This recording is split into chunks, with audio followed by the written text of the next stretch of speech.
Hi friends, எல்லாருக்கும் வணக்கம். கானா வினோத் மணி box எடுத்துன்னு போயிட்டாரா இல்ல பிக் பாஸ்ல தான் இருக்காரா அப்படின்ட்டு மக்களிடையே பயங்கரமான டவுட் வந்து பரவிட்டு இருக்கு. அவங்க மனைவி என்ன சொல்றாங்கன்னா, இன்னும் எங்களுக்கு அபிஷியலா எந்த நியூஸும் வரல. கானா வினோத் ரசிகர்கள் பொறுமையா இருங்க, கண்டினியூவா ஓட்டை அவருக்கு போட்டுனே இருங்க, ஓட்டை மட்டும் நிறுத்திடாதீங்க, எந்த ஒரு அப்டேட் வந்தாலும் நான் உங்களுக்கு உடனே சொல்றேன் அப்படின்ட்டு அவங்க மனைவி வந்து இப்போ சோஷியல் மீடியால மெசேஜ் விட்டுட்டு இருக்காங்க. ஒருவேளை பிக் பாஸ் டீம் கானா வினோத் குடும்பத்துக்கு லேட்டா தான் சொல்லுவாங்களா என்னவோ.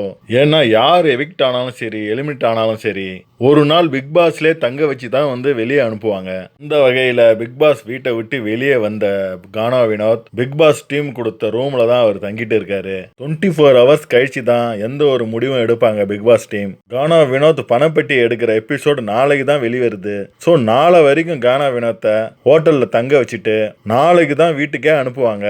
எல்லாருமே கானா வினோத் தான் டைட்டில் வின்னர் அப்படின்னு நினைச்சுன்னு இருக்கக்குள்ள கானா வினோத் இப்படி ஒரு காரியம் செய்ததை முன்னிட்டு எந்த ஒரு பதட்டமும் ஆகக்கூடாதுன்னு, மக்கள் எல்லாம் ஏமாற்றம் அடையக்கூடாதுன்னு பிக் பாஸ் டீம் பொறுமையா இருந்து தான் இந்த நியூஸை வந்து வெளியிடுவாங்க.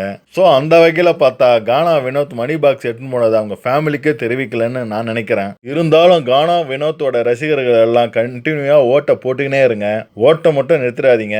ஏன்னு பார்த்தீங்கன்னா ஓட்டு குறையறதுக்காக ஃபேக்கான நியூஸை கூட வெளியிடலாம். ஆனால் எனக்கு தெரிஞ்சு 99% இது வந்து ஃபேக்கான நியூஸ் அல்ல.